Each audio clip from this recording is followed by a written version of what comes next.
Hello there. Use the Force, Luke.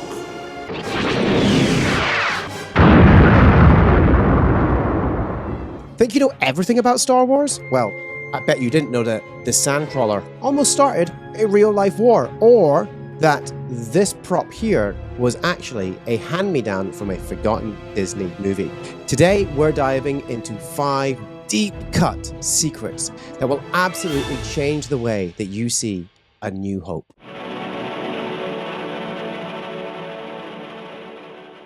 Abandoned by R2-D2 after they land on Tatooine, we follow C-3PO through the dunes, empty except for one thing: a large skeleton of an unnamed monster. Now, while we never learn the name of this monster in the film, the novelization of Star Wars reveals it to be a krayt dragon, a creature that fans would finally see in live action decades later in the Mandalorian Season 2 premiere. When filming wrapped up in 1976, the crew were faced with a choice: either pack up the giant skeleton prop or leave it behind. And apparently, extra baggage fee wasn't in the budget, so the krayt dragon was abandoned. Left to the desert and forgotten about, over 20 years later, it was rediscovered during filming for Episode 2 Attack of the Clones. And now that it's been over 20 years since release of Episode 2, who would have thought that a prop from the 70s would age better than Attack of the Clones? It's all Obi-Wan's fault.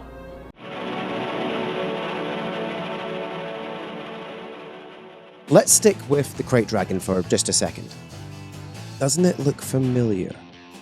Now, that's because it's actually a reused prop from the 1975 Disney movie One of Our Dinosaurs is Missing. And listen, I'd love to play you a clip of that film, but look, they managed to outdo Mickey Rooney in Breakfast at Tiffany's. Yes, it's that problematic. I wrote this! To quickly summarize, One of Our Dinosaurs is Missing, Lord Southmere hides a microfilm from Chinese spies, see why this is a problem now, in the bones of a dinosaur skeleton in the Natural History Museum in London. The spies decide that the best course of action is to steal the dinosaur altogether. And look, we've all been there, haven't we? We've had a few drinks, someone suggests stealing a dinosaur, the next thing you're breaking into the Natural History Museum and taking Dippy with you. In 1976, as the Star Wars crew were packing props and equipment at Elstree Studios, life found a way, and the skeleton found itself on a plane to Tunisia, evolved from a dinosaur into a krayt dragon. And it's wild to think that Disney was actually a part of Star Wars from the very first movie in 1977, before they finally bought it themselves, only to just remake that first movie again.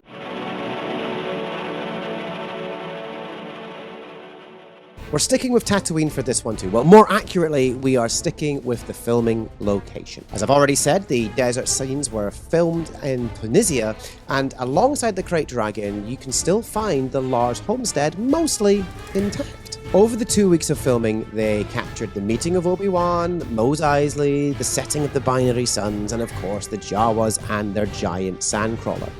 And it was this vehicle that almost set off an international incident. In the 1970s, tensions were pretty high between Libya under the control of Gaddafi and, well, pretty much the whole world.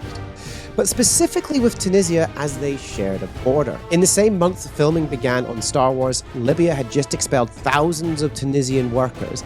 There'd been a failed coup attempted the year before, and Tunisia even accused Libya of plotting to assassinate its prime minister. So when Lucas and his crew rocked up and started building a 27-meter-long tracked vehicle on the Tunisian border, passing Libyan armed forces assumed that Tunisia was amassing military vehicles on their base. In the end, not wanting to take any risk, production was moved from the border and reshoots were filmed in Death Valley. Which feels unnecessary, because surely they could have avoided the whole thing by just having Alec Guinness walk up to the Libyan armed forces, waving his hand and saying, "This is not the military vehicle you're looking for." Move along. Move along.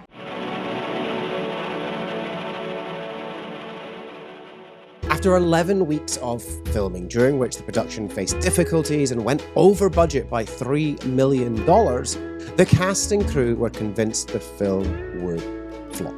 In fact, when he showed an early version of the film filled with stock footage of old war movies, all kinds of stuff, to friends, they questioned what George had done. The only person who had faith in the film? Steven Spielberg, who said that it would be the biggest movie of all time. And maybe Lucas should have listened to him. While Lucas was anxious about Star Wars flopping, Spielberg was actually feeling the same way about his film Close Encounters of the Third Kind. So the two of them did what any sensible adult would do. Ran away from confronting their fears and went on a holiday to Hawaii. Which in all fairness is something I bet we've all wanted to do when we're scared of failure. And that trip did actually result in Indiana Jones and both movies turning into massive hits. That trip to Hawaii was the most productive holiday ever since Alexander Fleming accidentally grew penicillin while on holiday with his family. You know what, actually, I'm gonna book my trip there now before I release this video.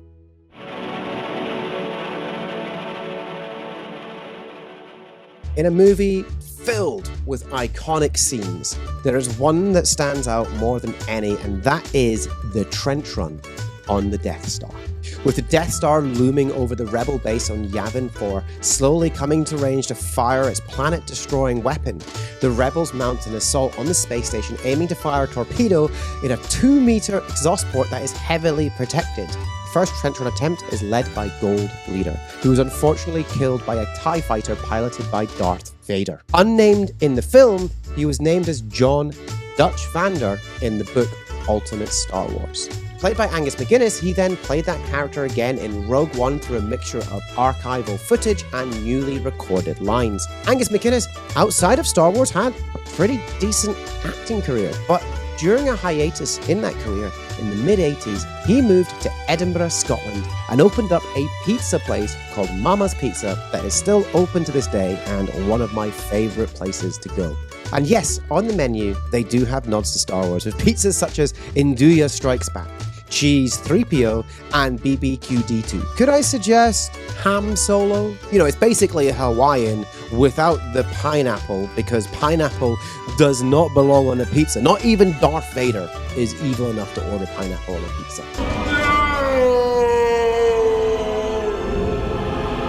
Now I want to hear from you. Get into the comments and let me know your deep cut facts about Star Wars. And if you enjoyed this and you want more deep dives, the best way to support this channel is, of course, to like this video and subscribe. We're working towards 1,000 subs and I'd love to have you on board. Thanks for watching.